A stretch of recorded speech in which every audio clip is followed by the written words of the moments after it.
Ένας άνθρωπος ξύπνησε ένα πρωί και ένιωθε βαρύς. Όχι από πράγματα, αλλά από σκέψεις. Πρέπει να είμαι κάτι. Πρέπει να αποδείξω. Να τρέξω, να φανώ. Να τα προλάβω όλα.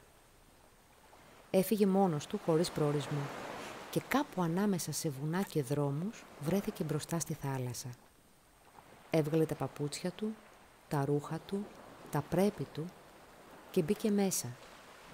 Το νερό ήταν δροσερό. Τον τύλιξε απαλά, σαν να τον αναγνώριζε. Κάθε βήμα ήταν ανάσα. Κάθε κύμα του ψιθύριζε. Δεν χρειάζεται να προσπαθείς τόσο για να είσαι εσύ. Έκλεισε τα μάτια του και άπλωσε τα χέρια.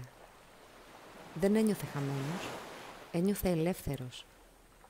Δεν είχε χαθεί ποτέ, απλώς είχε ξεχάσει πόσο απλός μπορεί να είναι ο εαυτός του.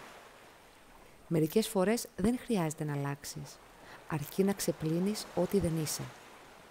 Η θάλασσα δεν σου ζητάει τίποτα. Σε δέχεται έτσι όπως είσαι.